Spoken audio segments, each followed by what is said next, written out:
એકાદ મહિનાના વિરામ પછી આજે આપણે ફરીથી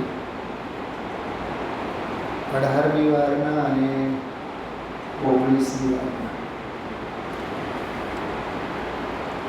જોકે મુખ્યતઃ તો આપણો સ્વાધ્યાયનો ક્રમ 18મી વારના ભાગવત શાસ્ત્રના સ્વાધ્યાયનો છે.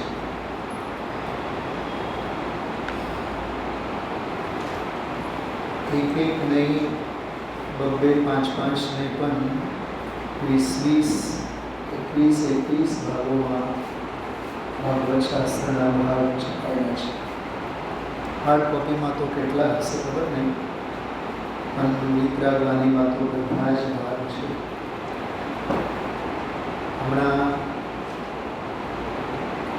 1 મહિનાના ગાળામાં વ્યક્તિગત 13મી વારના સ્વાધ્યાયો, ઉદયશ્રીના પ્રવચનો અહીંયા જે આપણા ક્રમમાં ચાલે છે એ જ પ્રવચનોના ક્રમમાં ગાથાની કળશો 13મી વારના સ્વાધ્યાયો થોડુંક વાંચવાની, મૂળમાં જોવાની ઘણી કોશિશ કરી. અદ્ભુત રહસ્ય. એવું લાગે કે અત્યારના જે પ્રવચનોમાં જે રહસ્યો આવે છે એના કરતાં પણ ન્યારા અને નિરાળા એવા અદ્ભુત રહસ્યો ઉદયશ્રીના વ્યાખ્યાનોમાં સાંભળવા મળે છે. હમણાં છેલ્લા 5-6 દિવસ પહેલાંના પ્રવચનમાં 15મી-16મી ગાથાના પ્રવચનમાં ઉદયશ્રીએ નૈરોબીની વાત કરી હતી. પછી એવું બોલ્યા, ટેપમાં થયેલા પ્રવચનો ત્યાં લઈ ગયા છે, એવું બોલ્યા. અને તમારા બધાનું ધ્યાન હશે, બોલ્યા કે લગભગ 10,000 પ્રવચનો લઈ ગયા. મારી ડાયરીમાં એ વાત લખી રાખી. 18મી વારના પ્રવચનમાં ઉદયશ્રીઓ બોલે છે 10,000 પ્રવચનો લઈ ગયા. 19મી વારના તો 500 પ્રવચનો એ તો મૂકો કે 77-78ના પ્રવચનો, 76-77ના પ્રવચનો છે. આ તો 78-79-80ના જે આગળના થયેલા 3 વર્ષના પ્રવચનો એ તો હજી ગણતરીમાં જ નથી. આ 18મી વારના જ પ્રવચનોમાં 10,000 પ્રવચનો લઈ ગયા છે. હવે ઉદયશ્રી બોલે 10,000 એટલે એ પાકી સંખ્યા, પાકો આંકડો કોકે કીધું હોય રામજીભાઈ જેવાએ. એટલે આપણે જે, મને એક વાતનો ખરેખર એક આંતરિક મને ખેદની લાગણી થઈ આવી, થોડો રંજ અને દુઃખ અનુભવવાનો, કે આપણે હાલમાં ઉદયશ્રીના ઉપલબ્ધ પ્રવચનો લગભગ 9,500 છે. 10,000 પૂરા નથી. 9,500 આપણે ગણીએ. છેલ્લા 3 વર્ષના તો ગણતરીમાં લીધા જ નથી. ઉદયશ્રી બોલે છે 10,000 પ્રવચનો લઈ ગયા છે. એટલે ટાંગા મેળ કરો તો આપણને ખ્યાલમાં આવે કે આપણા હાથમાંથી કેટલા પ્રવચનો વિનાબેન છૂટી ગયા છે, જતા રહ્યા છે. અચ્છા, બીજી વાત, 13મી વારના પ્રવચનો તો છે જ નહીં આપણી પાસે સંકલનમાં, ભાગ છે એમના. 13મી વારના પ્રવચનો, 14મી વારના તો સાવ જ નથી. 14મી વારના તો પ્રવચનો સાવ આપણી પાસે ઓડિયોમાં કે પુસ્તક આકાર રૂપે તો છે જ નહીં. 14મી વારના થયા હોત તો એ લગભગ 500 પ્રવચનો હોત, 450-500 પ્રવચનો. અને બીજા કેટલા શાસ્ત્રો માના સંદર્ભો અંગે ગુરુદેવશ્રી જે કહેતા હોય એ સંદર્ભો પણ બધા સમજો કે આપણા હાથમાંથી બધા સરી કરે. આજે ધ્યાન ગયું હોય પ્રવચન સારને 3 વખત ગુરુદેવશ્રી ત્રણેય વખત જુદા જુદા સંદર્ભમાં યાદ. એટલે એક વાત આપણે શ્રુતિ બોલીએ ને, આપણે સાચી તો ગંગા યહવીતરાવવાની નામજી, એમાં જે છેલ્લી એક પંક્તિ આવે છે, જાકે અવગાહનતે શુદ્ધ હોય પ્રાણી,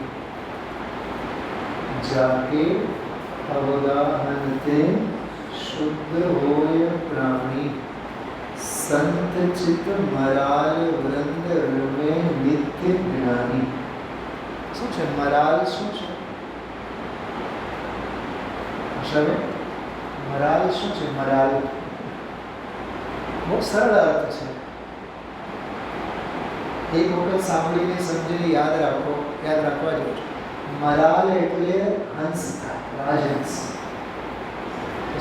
સંત પુરુષોના ચિત્તરૂપી રાજહંસ, સંત ચિત્ત મરાલ હંસ, એટલે સંત પુરુષોનો ચિત્તરૂપી જે મરાલ છે એટલે રાજહંસ છે, એ આમાં રમ્યા રાખે છે.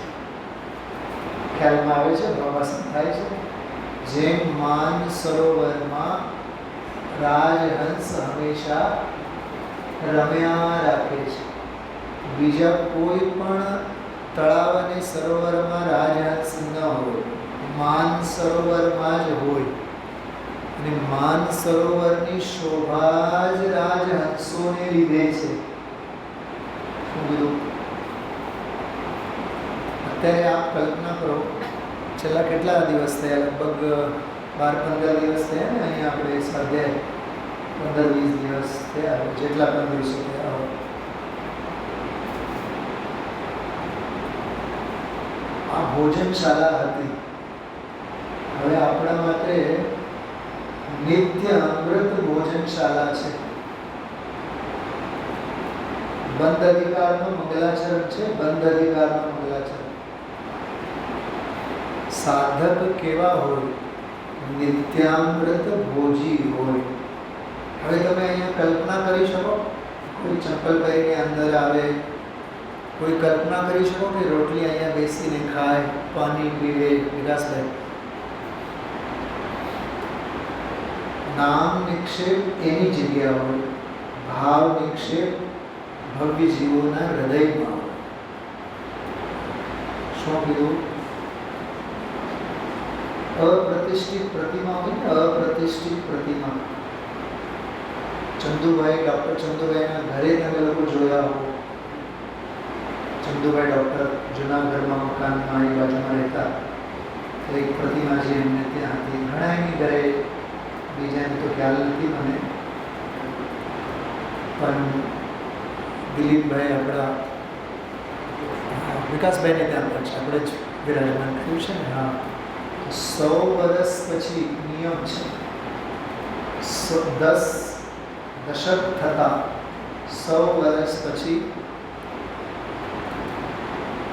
પ્રશસ્તિ વિનાનું જે બિંબ, પ્રતિષ્ઠિત ન થયેલ જે બિંબ પણ 100 વર્ષ પછી પ્રતિષ્ઠિત જનબિંબ તરીકે પૂજવા લાયક બને છે.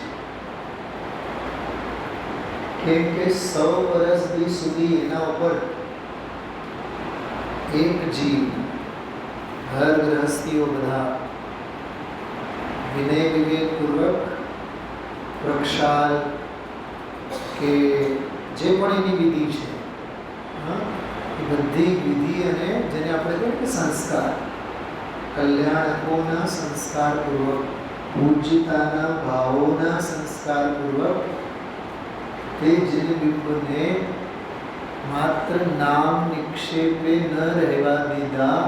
હવે એને ભાવ નિક્ષેપપૂર્વક એની પોતાના ચૈતન્ય પ્રાણોમાં પ્રતિષ્ઠા કરી. શું કીધું?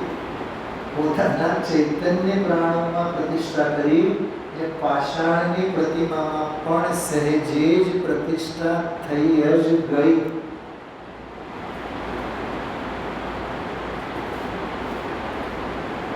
પથ્થર પર કલ્યાણકો થોડા હોય, પાષાણ પર કલ્યાણકો હોય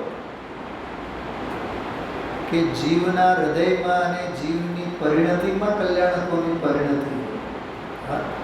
સમજાય છે? શુદ્ધત્વના સંસ્કાર એટલે ગર્ભ, શુદ્ધત્વની ઉત્પત્તિ એટલે જન્મ કલ્યાણ, શુદ્ધત્વની વૃદ્ધિ એટલે દીક્ષા તપ કલ્યાણ, દીક્ષા પછી તપ, દીક્ષા તપ કલ્યાણ, શુદ્ધત્વની પૂર્ણતા એટલે કેવળ જ્ઞાન કલ્યાણ અને શુદ્ધત્વની પરિપૂર્ણતા એટલે મોક્ષ. પાંચેય કલ્યાણકોમાં સામ્રાજ્ય કોનો છે? શુદ્ધત્વનો છે. વિકાસભાઈ, એ આખી ભાવ નિક્ષેપની સ્થાપના છે. ભાવ નિક્ષેપની સ્થાપના છે. જિનબિંબનો આવો સાતિશય ઇતિહાસ આપણે કહી શકીએ. આપણા માટે હવે આ ભવન ભોજનશાળા નહીં, ભજનશાળા છે. ઓળકારમાં ઓ છે ને, ભોજનમાં પણ ઓ છે, ભમાં ઓ ભો. તો હવે એ ઓળકારવાળી વાત નીકળી ગઈ, ભજનશાળા બની. મેં બહુ મારા ભાવથી હું તમને કહું છું. કાલ બપોરે હું 3 વાગે અહીંયા આવીને લટાર મારીને ગયો. દ્રશ્ય કેવું દેખાય છે. ખરેખર સહેજ આવ્યો હું 3 વાગે, મને એમ સહેજ ઈચ્છા થઈ. 11:30 વાગે તો ઘરે પહોંચી ગયા હતા. 3 સાડા 3 વાગે આવી ચક્કર મારી. સ્વાધ્યાય ભવનનું દ્રશ્ય કેવું છે, આપણે ક્યાં કેવી રીતે બેસવાનું છે. તો આ ભાવ નિક્ષેપની વાત હમણાં આપણે જો ઘણા, મને તો જ્યાં સુધી યાદ છે, પરવાદિરાજ દશલક્ષણ મહાપર્વના દિવસોમાં આપણે સંધ્યા સ્વાધ્યાયમાં શરૂઆતમાં આપણે ઉદયશ્રી સ્થિતિ લેતા હોઈએ છીએ. આજે આપણે થોડાક ભાવ હતા, કેમ કે લગભગ 1 મહિનાના અંતરાળ પછી આજે બેઠા, એટલે થોડાક મને સહજ ભાવ થયા કે આની આપણે ચર્ચા કરીએ. હું તમને કેટલાક શબ્દો 2 મિનિટમાં એક વાત કરું. જ્ઞાની સુકાની મળ્યા વિના. બોલો, આજનો સ્વાધ્યાય આપણને આ જ બતાવે છે.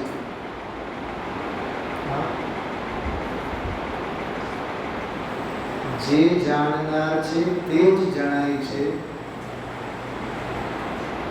જે જાણનાર છે તે જ જણાય છે.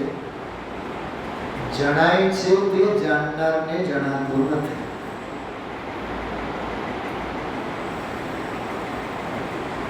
વાત બોલે છે ઉદ્દેશ્ય અંડરલાઈન કર્યું હોય તમે લોકો, બેન શૈલા મહેનત કદાચ કરી જો. જાણનાર તે જણાય છે એમ જાણે છે, પણ ખરેખર તો જાણનારને જાણનાર જ જણાય છે. ખ્યાલમાં આવ્યું?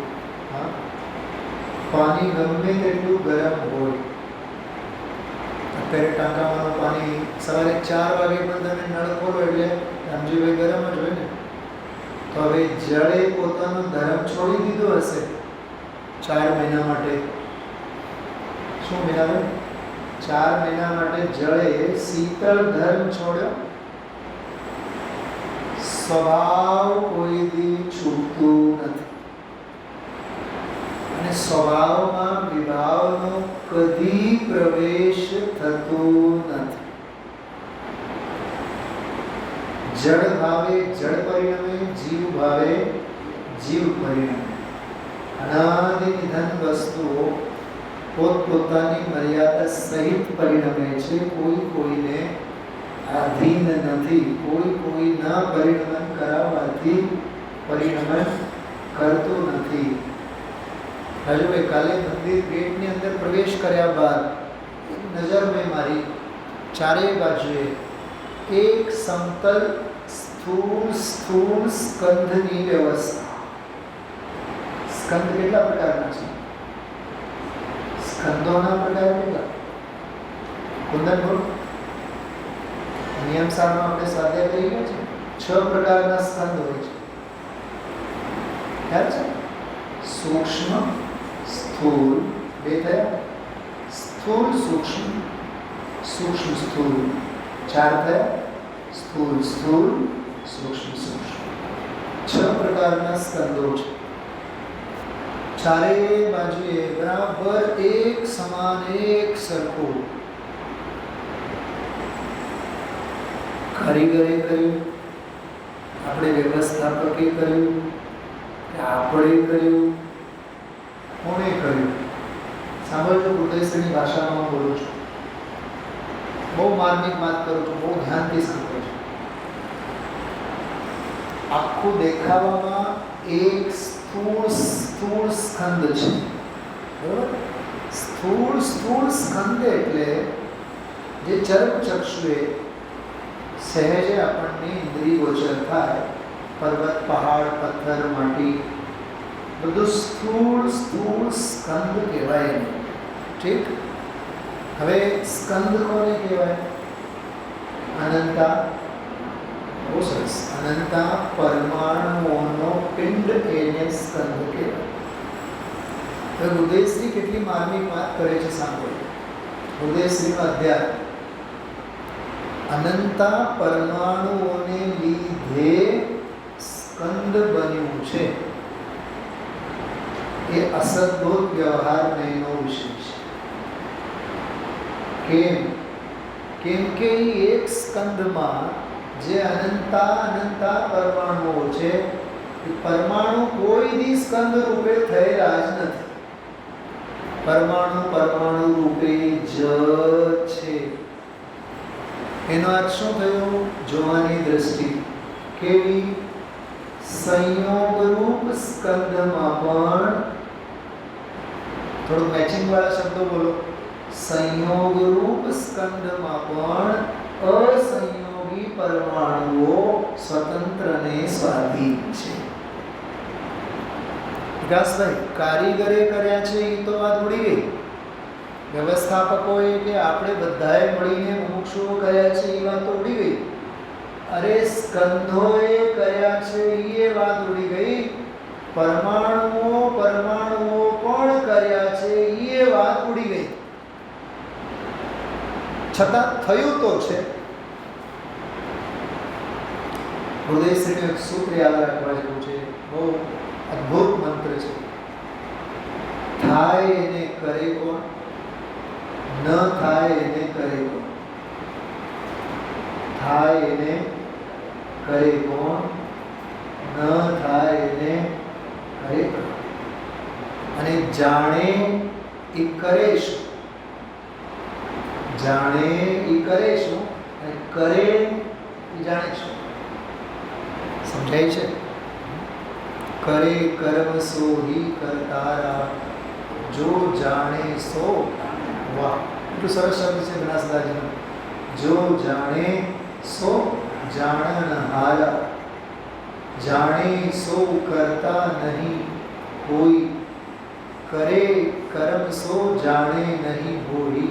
બનાસદાસજીનો એટલે જ્ઞાતા ભાવ અને કર્તાપણો કે હોવાપણો કે બાહ્ય સંયોગોમાં કેટલો અકર્તા કર્મપણાનો સિદ્ધાંત સ્વામીજી આપણને સમજાવે છે. પરમાણુ પરમેશ, પરમાણુ પરમેશ.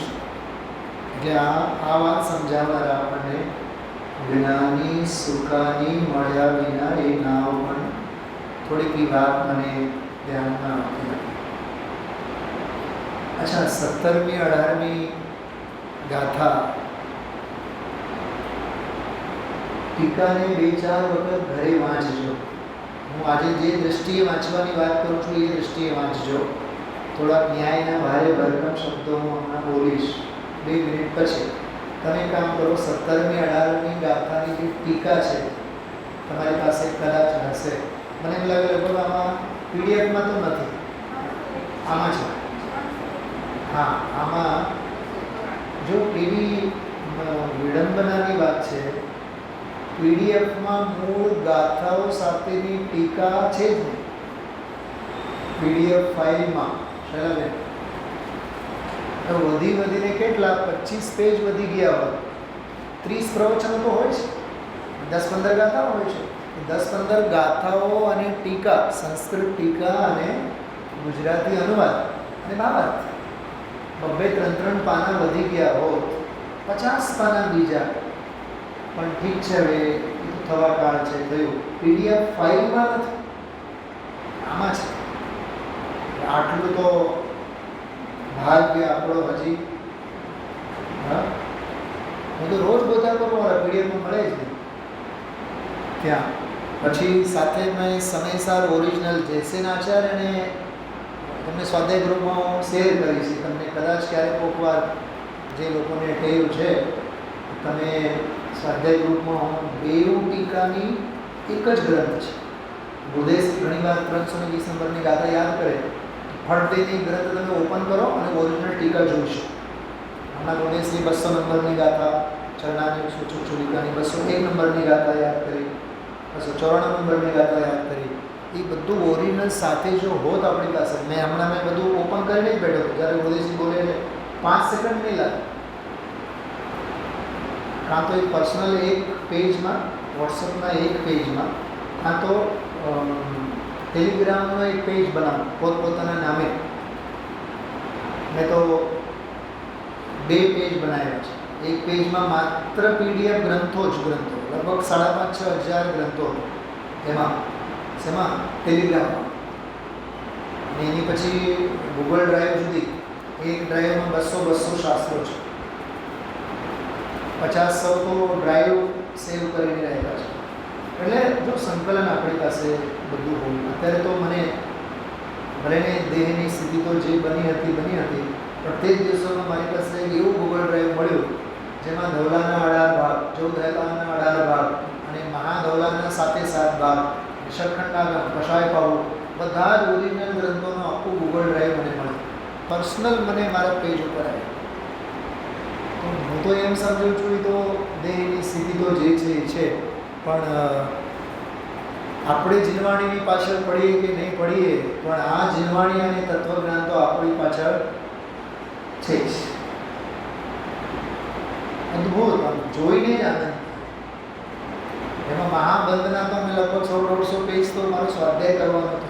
પ્રસ્તાવના 150-200 પાનાની તો પ્રસ્તાવના છે ને મહાધવલાની, જે કોઈ દી આપણને શાસ્ત્રો જોવા નથી મળતા. એટલે હમણાં શુદ્ધ પંચમી, મને એમ લાગે લગભગ 19 તારીખે શુદ્ધ પંચમી છે, ઉજવવાના છે, ત્યારે આપણે વિશેષ વાત કરશું. એટલે આ સ્તુતિ પાઠ કરતી વખતે મને જો આ શબ્દ બહુ સ્પર્શ, શુદ્ધાત્મ જ્ઞાની. ગુરુદેવશ્રીનો આજનો પ્રવચન સાંભળ્યા બાદ એને દુનિયા સાથે કાંઈ લેવું એવું, શુદ્ધાત્મ જ્ઞાની કંઈ પણ વાત કરે એમાંથી શુદ્ધાત્મા જ ઉછળે. છેલ્લો શબ્દ આવ્યો આજના પ્રવચનમાં, સદગચ્છત. એ શું છે? સદગચ્છત. ગચ્છત એટલે પ્રેઝન્ટ કન્ટિન્યુઅસ ટેન્સ છે. ઉદ્ગચ્છતિ એટલે ઉછળે છે. અચ્છ શબ્દ આવ્યો, અચ્છા. ખ્યાલમાં આવ્યો? અચ્છા સ્વયમેવ મુચ્છલંતિ યદિમાં 136-38. હા, 141. હા, અચ્છા સ્વયં મુચ્છલંતિ યદિમાં સંવેદન વ્યક્ત કળશ. એવો આ અચ્છા શબ્દ છે. હા, ઘરે જઈને તમે આનો બનાસદાસજીનો સ્વાધ્યાય કરો. અત્યારે મારી પાસે જીવવાની નથી, આજે હાવ દિગંબર છીએ આપણે. કેમ કે મને ઓલો સમોશરણ વિના મજા નહીં આવે. જો એ સમોશરણ અત્યારે હોત ને તો ચોક્કસ હું તમને સમયસર નાટકનો કાઢીને બતાવ્યો હોત. રાજુભાઈ, કાલે થાય તો એની વ્યવસ્થા કરો. કેમ કે એ વિચારો ત્યાં દુઃખી છે, એના વિના આપણે દુઃખી છે. શાસ્ત્રનો ટેબલ. હા, તો નાટક સમયસર. આજે કલશ આવ્યો ને, આજે કથમ આપી એ ગમે તેમ કરીને ત્રિરૂપતાને ધારણ કરેલો હોવા છતાં પણ એકતાથી કોઈ દિવસ પડતું નથી. વાહ! જે થોડીક વાત સાંભળો. પૂજ બહેનશ્રીને એક બોલ છે, પહાડ જેવી પ્રતિકૂળતા આવી પડે તોય આત્માનું કરવાનું, આત્માને ઉર્ધ્વ રાખજે. આવો બોલ છે. હર્ષાબેન, સોનગઢ આપણે અવારનવાર જઈએ છીએ. ભુદેશ્રીનો કક્ષ, વિશ્રામ કક્ષ ખબર છે? સ્વાધ્યાય ભવનની અંદર ભુદેશ્રી આમ ગાદલા પર બેસતા, જ્યાં મંચ ઉપર બેસતા, એ કક્ષમાં આપણે પ્રવેશ કરીએ ને, આમ સ્વાધ્યાય ભવનમાંથી અંદર પ્રવેશ કરીએ, બારણા પાછળ તરત જ નાનકડો વધીને 8-10 ઇંચનો એક ટાઇલ્સ ત્યાં જડેલું છે, એના ઉપર આ બોલ ચકાવ્યો છે. મને ઘણી વાર વિચાર આવે સોનગઢ જ્યારે જાઉં ત્યારે કે ભુદેશ્રીએ કીધું હોવ કે ચંદુભાઈ જેવા કોઈએ આ બોલ જ કેમ અહીંયા મુકાયું હશે. મને બહુ વિચાર આવે. પહાડ જેવી પ્રતિકૂળતા આવી પડે તો એ આત્માને ઉર્ધ્વ રાખજે. કેટલી માર્મિક વાત છે. તો ગુરુદેવશ્રીના પ્રવચનમાં આજે બધું શું હતું? એક શબ્દ બોલ્યા હતા આજે, ભાવબંધ. કાં બોલ્યા? ટીકામાં તો છે જ નહીં શબ્દ. હા, અનાદિ મોહ કર્મની એકતાને લીધે સ્વરૂપ અને સ્વભાવનું કરવા માટે જે અસમર્થ થયો છે. અરે બીજે તો એવું લખેલું છે એ નપુંસક બન્યો છે. બેન છેલ્લા 38મી ગાથા, નપુંસકતાને લીધે 38મી ગાથા ગુરુ રંગની એ ગાથામાં એક જ્ઞાન ભાવે પરિણમવો એનો સ્વભાવ છે ને, વિજ્ઞાન ઘન સ્વભાવ ભાવે, પણ એવા ભાવે એ પરિણમવા માટેની નપુંસકતાને લીધે એવો શબ્દ છે. તમે જો આમ રૂવાટા ઊભા થાય. અને આવું એક જગ્યાએ નહીં, આવું શાસ્ત્રોમાં કમસે કમ સમયસારમાં 4-6 જગ્યાએ આવી વાત આવેલી છે. જો રૂવાટા ઊભા થાય, આપણને એમ થાય કે આપણે બહુ શૂરવીર છીએ, આપણા જેવા તો કોઈ પુરુષાર્થી નથી. હા, હું એમ કહું કે હું ગમે ત્યાં જાઉં પણ ગુરુદેવશ્રીનો પ્રવચન તો છોડતો નથી. હું તો વાંચું એટલે વાંચું જ, લખું એટલે લખું જ. યાત્રામાં જઈએ તો અમે સ્વાધ્યાય મૂકતા નથી, ક્યાંય પણ જઈએ તો અમારી ચર્ચા તો હોય જ. આ બધી ગણતરી ક્રિયાઓની છે. પરિણામોની ગણતરી પણ જ્યારે વ્યવહારાભાસ છે, તો ક્રિયાઓની ગણતરીની તો વાત શીખવી. અહીંયા તો વાત અભિપ્રાયની રમતની છે. જો વાંચું છું બે જ લીટી 38મી ગાથા. 38મી ગાથા તો ખ્યાલ છે બધાને, સમયસારજીની. મારી સાથે બોલો બધા. હું એક શુદ્ધ સદારૂપી જ્ઞાન દર્શનમય કરે, અન્ય તે મારો જરે પરમાણુ માત્ર નથી. અરે સાંભળજો, 17મી 18મી ગાથા ચાલે છે, બિલકુલ વચ્ચે આવીને ઊભા છે. હજી 19મી બાકી, અને 20, 21, 22થી 30 ગાથા સુધીનો આખો એક બલ્ક આવશે. અનાદિ અપ્રતિબુદ્ધનું પોસ્ટમાર્ટમ કરશે. 20-21મી ગાથાથી અનાદિ અપ્રતિબુદ્ધની કથા આવશે. પછી કહેશે તારી બુદ્ધિ તો ખરાબ છે, તને અમે હું સમજાવીએ, અમે તો એટલું જ કહીએ, જ્ઞાની તો નિશ્ચય સુધી આવી કરે છે. અજ્ઞાનીની કથા ક્યાં સુધી કરવા? 21થી 30 સુધી. હવે કહે છે અમે તો ભાઈ જો જ્ઞાની કેવા મહાલે છે, સતતમ અનુભવામાં. શબ્દ આવ્યો આજે કળશમાં આવ્યો. છેલ્લી 2 મિનિટમાં આપણે કળશમાં લઈશું. સતતમ અનુભવામાં. સાંભળજો અને પકડજો. પકડાય તો મજા આવી જાય. ગુરુદેવ શ્રી બોલ્યા, જુઓ આ ચારિત્ર. મીનાબેન બોલ્યા, કેમ જ્ઞાન કેમ ન બોલે, દર્શન કેમ ન બોલે? કેમ કે 16મી ગાથા તો સમજાવ્યા આવ્યા છે. દર્શન, જ્ઞાન અને ચારિત્રને સેવવું એ તો વ્યવહાર છે, અને ત્રણ રૂપ આત્માને સેવવું એ પરમાર્થ છે 16મી ગાથા. બરોબર? અને 17મી ને 18મી ગાથા કુંદનબેન 16મી ગાથાની સપ્લિમેન્ટરી ગાથાઓ છે. શું કીધું? સાંભળો. સુના વૈદેહી ને 40 પાનાની મેઇન સપ્લી એ સુપરવાઇઝરની આપી છે. 2 કલાકમાં એને ભરી નાખી, પૂરી કરી. હજી બે પ્રશ્ન 2 વિભાગ સેક્શન બાકી હોય. દીકરીને શું કરવું જોઈએ? પેપર મૂકીને બહાર નીકળી જવું જોઈએ કે એમાં રાજી થવું જોઈએ? શું કરે છે? અને ક્લાસમાં વ્યવસ્થા શેની હોય? પછી મેઇન સપ્લી ભર્યા બાદ શું લેવાની હોય? સપ્લિમેન્ટરી લેવાની હોય. 16મી ગાથામાં સમયસાર પૂરો થઈ જાય છે. ખરેખર આમ જુઓ તો 16મી ગાથામાં સમયસાર પૂરો થયો. રાજુભાઈ, 17મી ગાથાથી સાંભળજો, 17મી અને 18મી ગાથાથી સમયસારનો પ્રથમાન યોગ અને દ્રવ્યાન યોગ ચાલુ થયો. દ્રવ્યાન યોગ 18મી ગાથામાં અને 17મી ગાથામાં પ્રથમાન યોગ. શું કીધું? આ તમારી પાસે તો ગાથાઓ ખુલી હશે, તમે જોશો. રાજાનો દાખલો આપેલો છે, ધનાર્થીની વાત કરી છે. એને પહેલા જાણે, શ્રદ્ધે, પછી એનો અનુસરણ કરે. બસ આનું નામ કથાન યોગ. સાંભળજો, કેટલી આપણી જવાબદારી છે. કલાક કથાઓમાં કાઢી નાખે એનું નામ સ્વાધ્યાય નથી. જયપુરમાં મારા ભરીલ સાહેબ આ ખાસ અમને હિદાયત આપતા, સૂચના આપતા. હું તો ખરેખર એ સૂચનાઓને અમોઘ મંત્ર તરીકે હું સ્વીકારતો. એ વાત સામાન્ય નથી બેન, શૈલાબેન. એ કોઈ આલી દુવાલીની વાત નથી.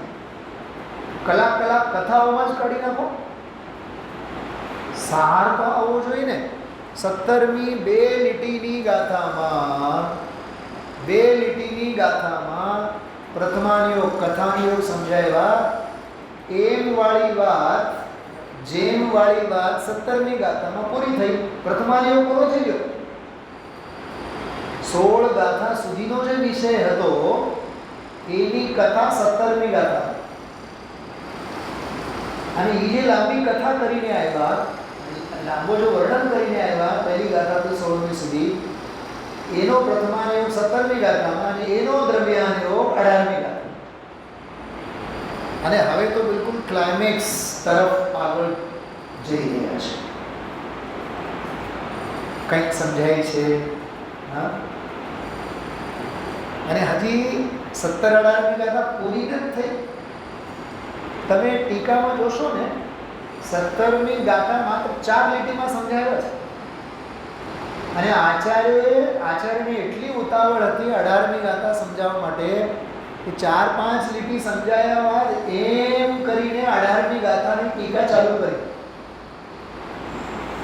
કહેવા લાયક ઝાઝામાં ઝાઝું કહેવું, કહેવા લાયક ઝાઝામાં ઝાઝું સાંભળવું, કહેવા લાયક સમજવા લાયક ઝાઝામાં ઝાઝું સમજવું, અને બોલવા લાયક, સમજાવવા લાયક, સમજવા લાયક, ખ્યાલમાં લેવા લાયક એને વધુમાં વધુ આપવું.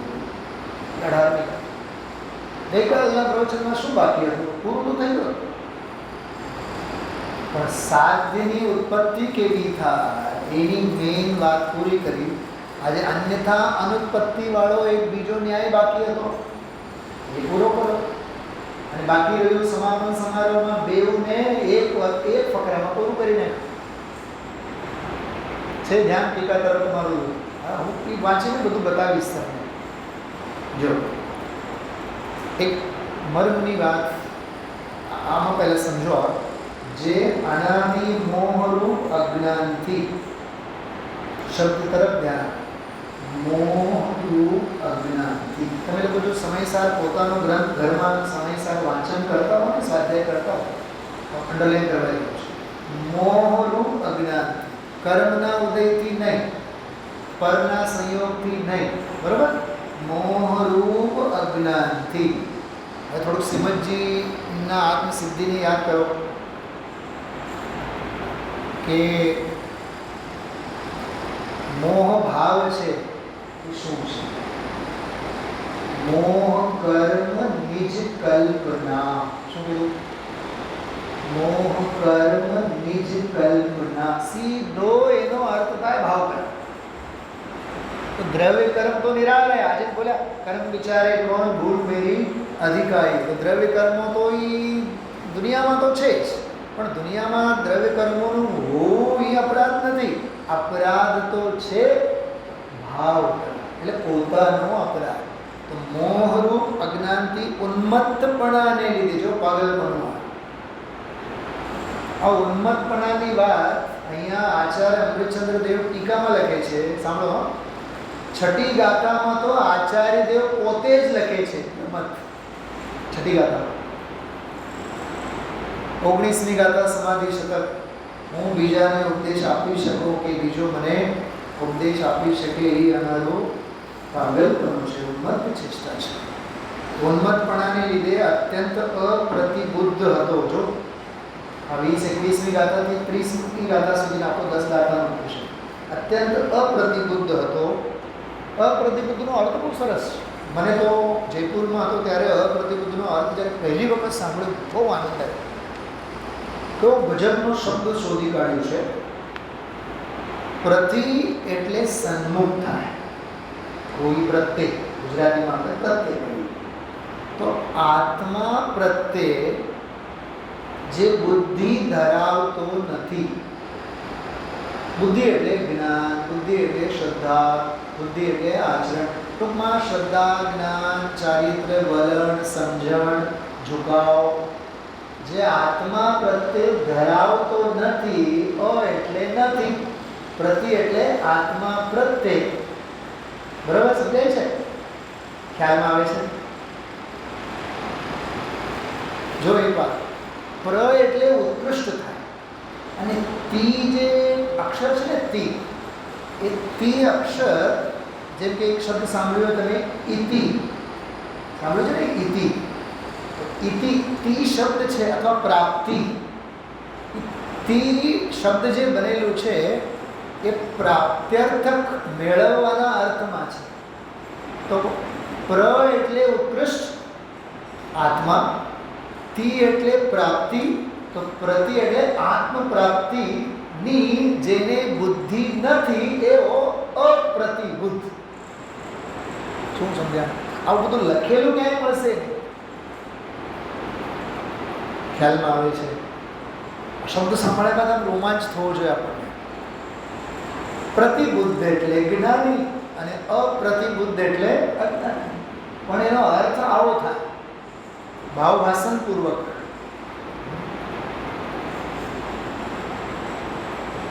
શું કીધું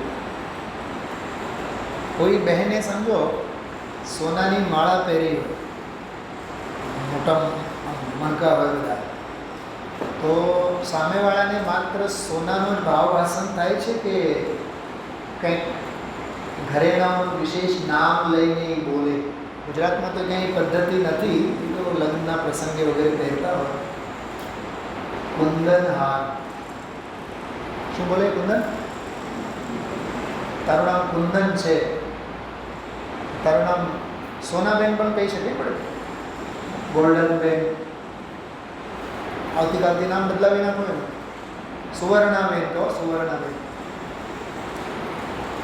આચાર્ય અમૃતચંદ્ર દેવે સમયસારમાં કુંદન શબ્દનો પ્રયોગ કરેલો છે એક બીજો શબ્દનો પ્રયોગ કરેલો છે ચામીકર અમે જયપુરમાં જ્યારે ભણતા ત્યારે તો આ તો ચામડી ચામીકર કેમ કીધું ચામડી નહીં સોનું જ્યારે ઓલી આ ભટ્ટીમાં જ્યારે તરતું હોય ને તપેલું લાલ બુંદ જે સોનું છે એને ચામી કર કહેવાય. અને એવા શુદ્ધ સોનામાંથી જે બનેલ આભૂષણ છે એને કુંદન કહેવાય. બાકી હોનો તો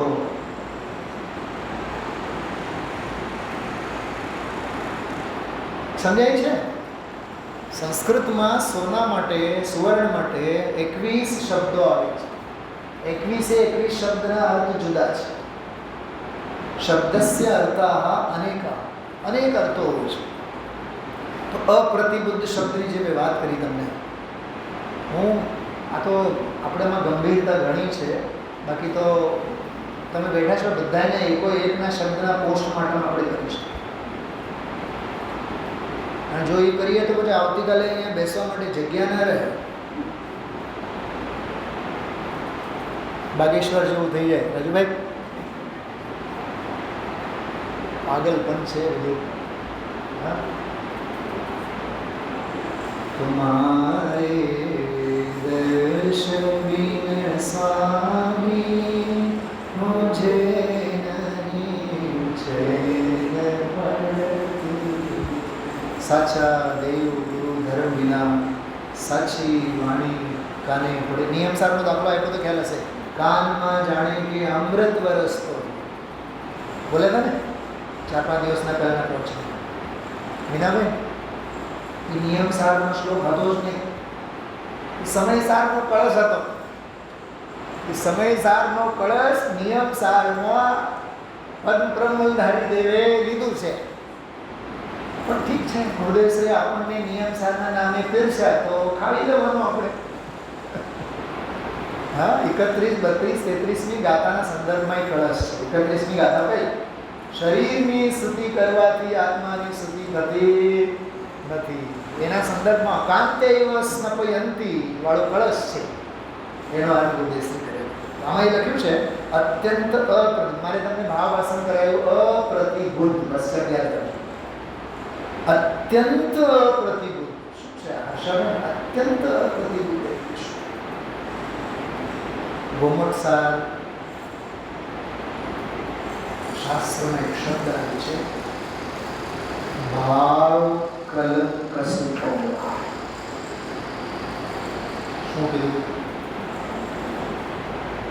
સમજો? અત્યારે તમે બહેનો આટલા બેઠા છો, ભાઈઓ આટલા બેઠા છો.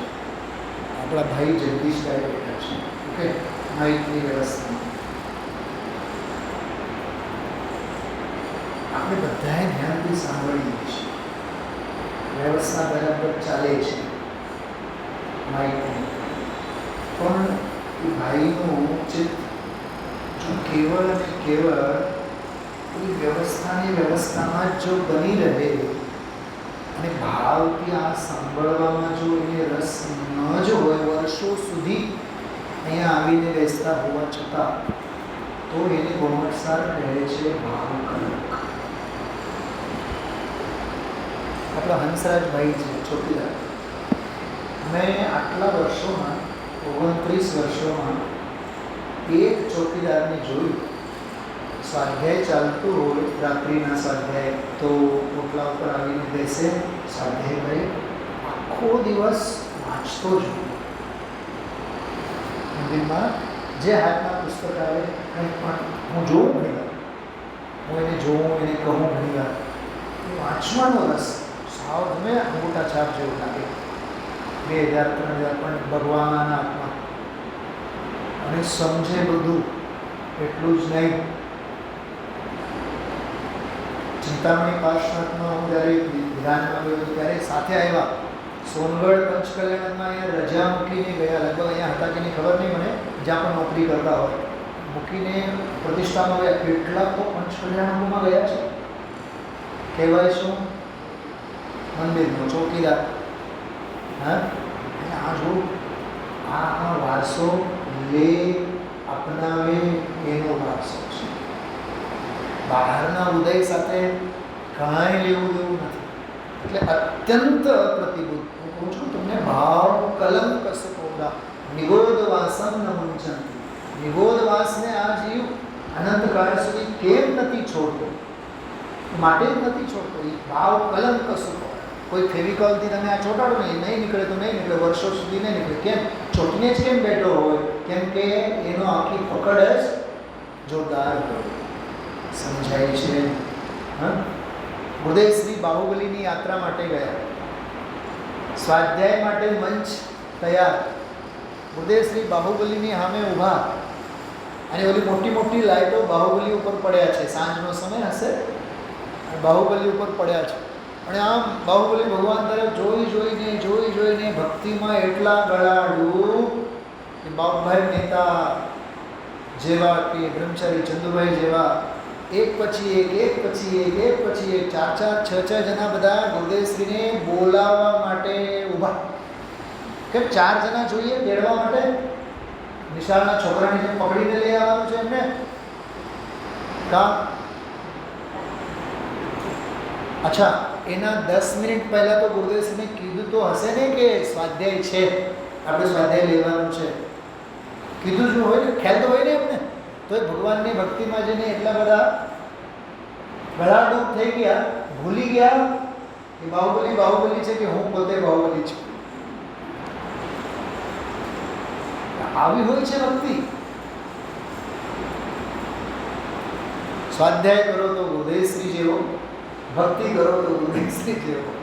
હા, સમજાય છે? અત્યંત અપ્રતિબુદ્ધ હતો અને વિરક્ત ગુરુથી નિરંતર સમજાવવામાં આવતા. જે કોઈ પ્રકારે સમજીને સાવધાન થઈ, જેમ કોઈ મુઠ્ઠીમાં રાખેલું સુવર્ણ ભૂલી ગયો તે ફરી યાદ કરીને તે સુવર્ણને દેખે, તે ન્યાય પોતાના પરમેશ્વર આત્માને ભૂલી ગયો હતો. તેને જાણીને આ શબ્દો તમે જુઓ કેવા સરસ મજાના શબ્દો છે. એટલે આ તમે પ્રકરણ વાંચો, બહુ માર્મિક. પ્રતાપવંત એવું પોતાનું કેવો સ્વરૂપ અને સ્વભાવ. ટૂંકમાં શાસ્ત્રોમાં ઘણા બધા એવા શબ્દો અત્યંત માર્મિક, અત્યંત ભાવવાહી બધા આવેલા હોય છે. ભાવવસન કરવું જોઈએ આપણે. ભાવવસન કર્યા વિના કોઈ કામનું નથી.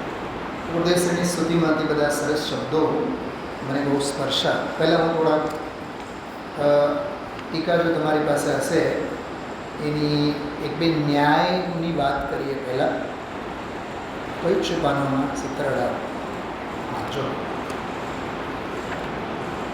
જમ પુરુષ કોઈ ગપતિને જાણે, પછી શ્રદ્ધા કરે, પછી યત્નથી ધન અર્થી જે, અનુચરણ નૃપતિનું કરે, જીવરાજે મજ જાણવો, વળી શ્રદ્ધવો પણ એ રીતે એનું જ કરવું અનુચરણ, પછી યત્નથી મોક્ષાર્થી. જો ટીકામાં 1, 2, 3 અંશ છે. ટીકા 3 ફકરા છે, બરાબર?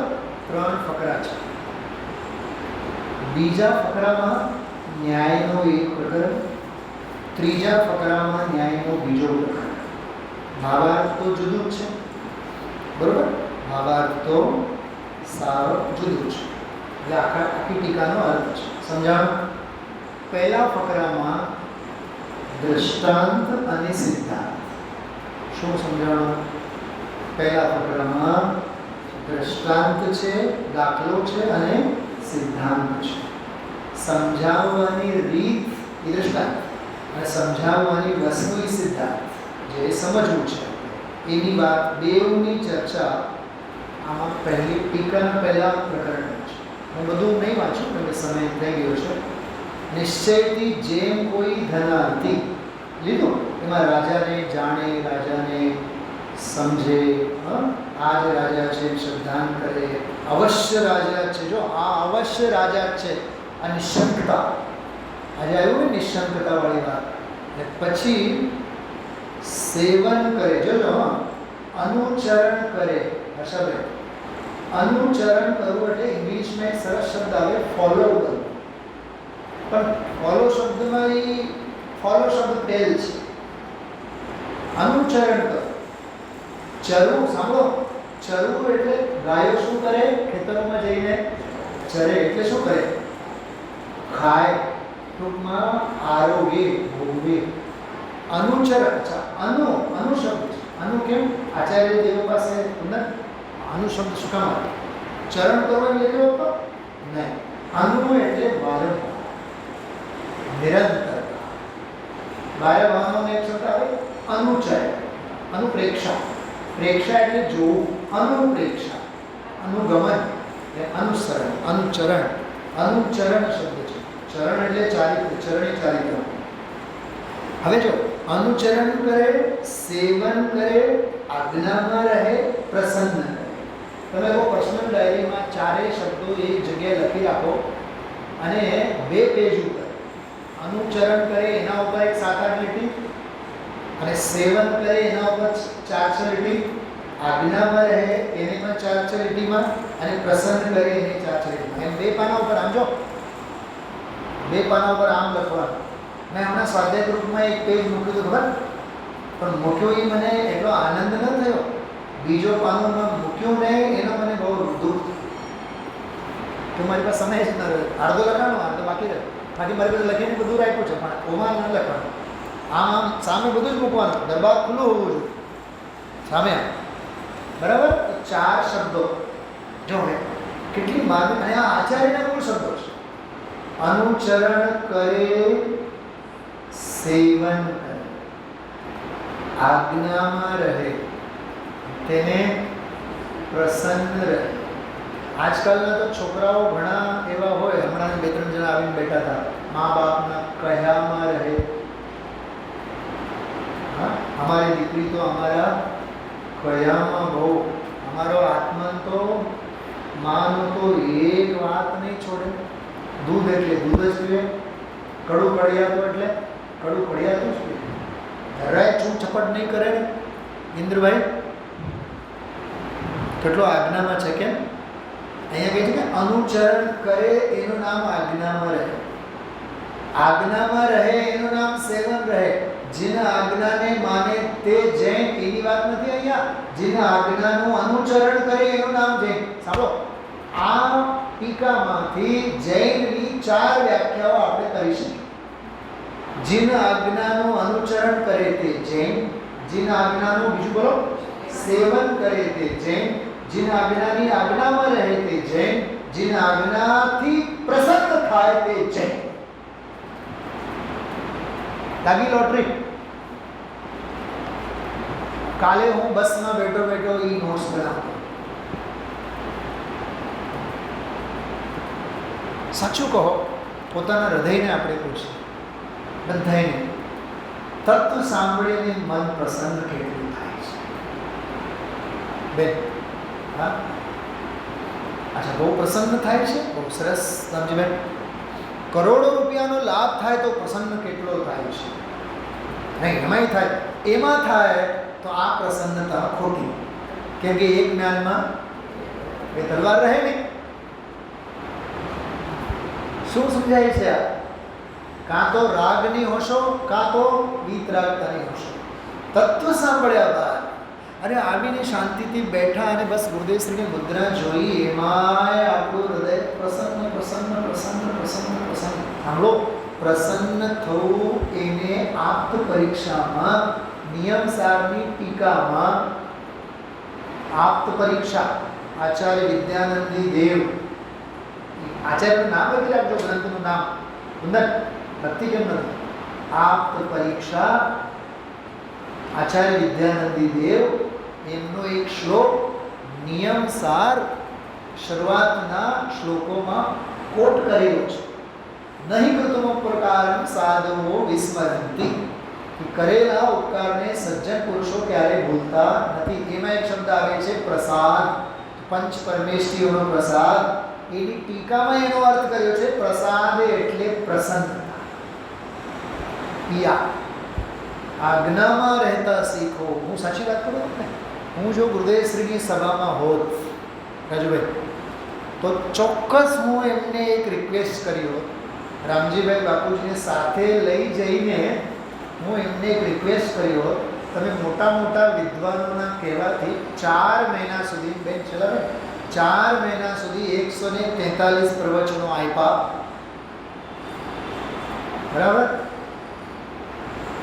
312 143 પ્રવચનો 4 મહિના સુધી ચાલ્યા. સ્પેશિયલ 47 શક્તિઓ, 47 સ્નેહ, અલિંગનના બોલો, અવ્યક્તના બોલો, શ્રીમદજીના 10 બોલો. તો એક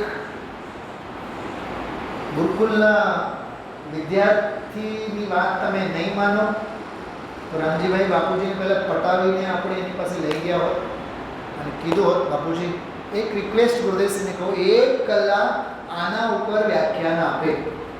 શેના ઉપર? અનુચરણ કરે, સેવન કરે, આજ્ઞામાં રહે અને પ્રસન્ન કરે. એનો અર્થ શું હોવો, એનો ભાવ પસંદ કરો. કાંઈ વાંધો નહીં, ત્યારે આપણે પહેલા જ નહોતા થયા અને રહી ગઈ વાત. આપણે પર્સનલ તો લખી કરી શકીએ ને એના ઉપર. માત્ર આજ્ઞાને માની લીધું, મંદિરે આવતા થઈ ગયા એટલે આજ્ઞામાં રહેવું નથી. આ 17મી 18મી ગાથામાં જે છે એ આજ્ઞામાં રહેવું છે ને. અદ્ભુત વાત. 17મી 18મી ગાથામાં શું કીધું છે? સમ્યક દર્શન જ્ઞાન ચારિત્રાણી મોક્ષ માર્ગ. એનો અર્થ સમ્યક દર્શન સમ્યક જ્ઞાનમાં, સમ્યક દર્શન સમ્યક જ્ઞાન સમ્યક ચારિત્રમાં પરિણમિત થાય 3 રૂપે, પણ એક આત્મપને ક્યાંય છૂટે નહીં એવી દશા પ્રગટ થવી. એનું નામ 17-18મી ગાથા. એનું નામ આજ્ઞામાં રહ્યા, એનું નામ અનુચરણ કર્યું કહેવાય, એનું નામ એની સેવા કરી કહેવાય. એવી રીતે આ 4 શબ્દો. તેવી રીતે અહીંથી સિદ્ધાંત ચાલુ થાય છે. તેવી રીતે એમ કરીને એનો આખો સિદ્ધાંત.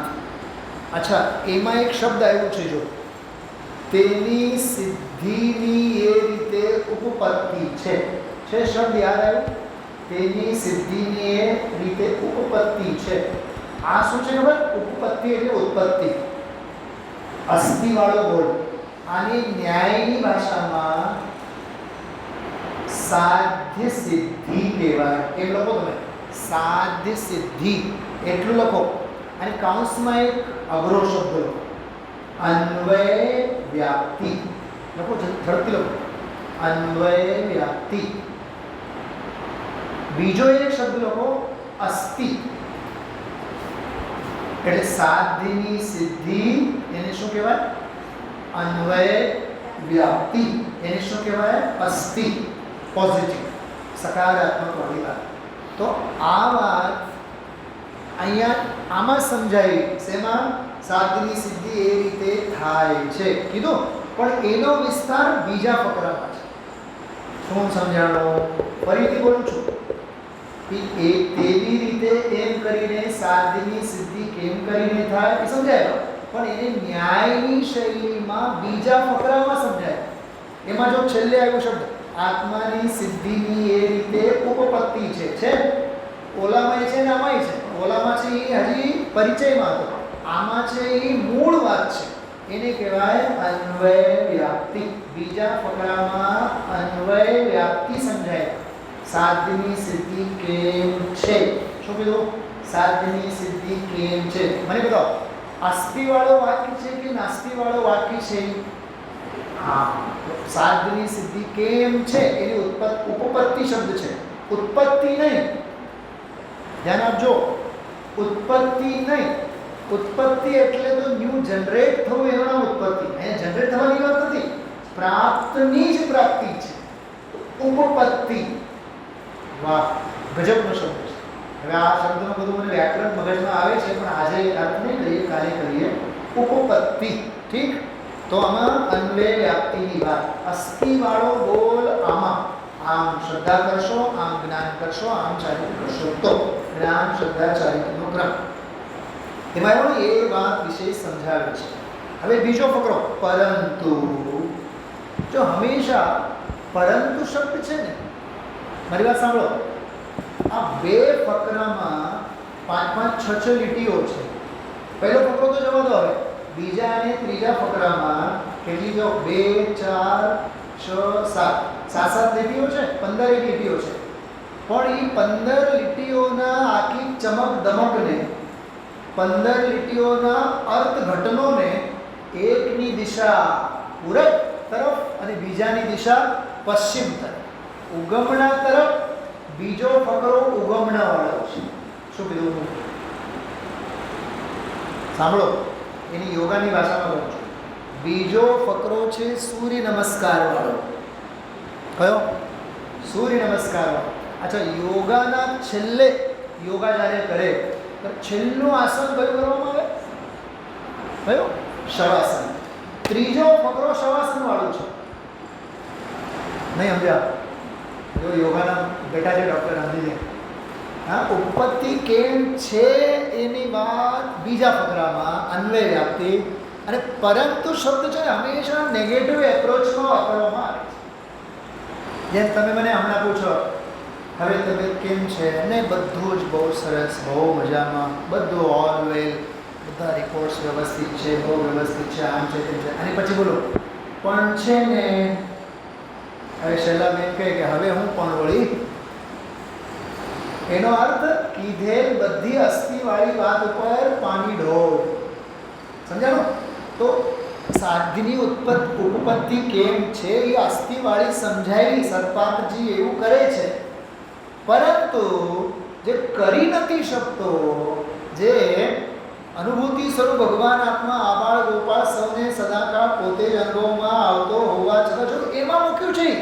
ચલાવે ઓલી નાસ્તીવાળી વાતમાં સમજાવવામાં વાત મૂકી, પણ અનાદિ બંધના વસે પરદ્રવ્યો સાથે એકપણાના નિશ્ચયથી મૂળ જે અજ્ઞાની તેને આ અનુભૂતિ છે તે જ હું છું એવું આત્મજ્ઞાન ઉદય થતું નથી. અને તેના અભાવને લીધે પછી આગળની કથા તો બધી એની ગધેડાના સિંહ સમાન. જાણે જ નહીં તો શબ્દે કોને, શબ્દે જ નહીં તો અનુચરણ કોને કરે. છેલ્લે વાંચો, આમ સાધ્ય આત્માની સિદ્ધિની શું છે? અન્યથા શું છે? અનુપપત્તિ છે. એનો બીજો એક અર્થ સમજો. અનુપપત્તિ છે એટલે ઉપપત્તિ નથી. શું કીધું?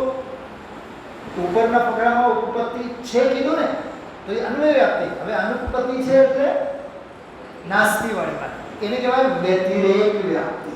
શું કહેવાય? વ્યતિરેક વ્યાપ્તિ. તો આ વ્યાપ્તિના બે પ્રકારો હોય છે. એક હોય છે અન્વય વ્યાપ્તિ, બીજી હોય છે વ્યતિરેક વ્યાપ્તિ. તો નાસ્તીવાળો પતન બીજામાં છે. આમ નથી તો નથી, નથી નથી નથી એટલે નથી, અને આમ છે તો છે છે છે. શ્રદ્ધામાં છે, જ્ઞાનમાં છે, ચારિત્રમાં છે. એ જ્ઞાનમાં નથી તો શ્રદ્ધામાં નથી અને ચારિત્રમાં નથી. એવું આ આખો અદ્ભુત 17-18મી ગાથાનો આખો પ્રકરણ છે. અને બાકી નખલ નખલો યસ્માત અન્યથા સાધ્ય સિદ્ધિ આવ્યો ને ચોથી લીટીમાં, એ આ બીજો બોલ છે એમાં. તો આવતીકાલે ગુરુદેવશ્રી હજી 17મી 18મી ગાથાને જોરદાર બોલાવશે. જો કે આ 20મો જે કળશ છે ને, 20મો કળશ કાલે બહુ વિસ્તારથી લેશે. આખો કળશ જ 20મો કળશ છે ને, 60 નંબરનું પ્રવચન. એટલે 17મી 18મી ગાથાનો જ આખો વિસ્તાર આવતીકાલે આવશે. એટલે એમાં બેઉ અન્વય વ્યાપ્તિ અને વ્યતિરેક વ્યાપ્તિનો બધો ખોલશો આપણે. 1 મિનિટ માટે કળશ પાઠ કરીએ. કથમપि સનુપાત ત્રિત્વમપ્યેકતાયા અપતિતમિદમાત્મા જ્યોતિરુદ્ગચ્છદચ્છં સતતમનુભવામોનંત ચૈતન્ય ચિહ્નં ન ખલુ યસ્માદન્યથા સા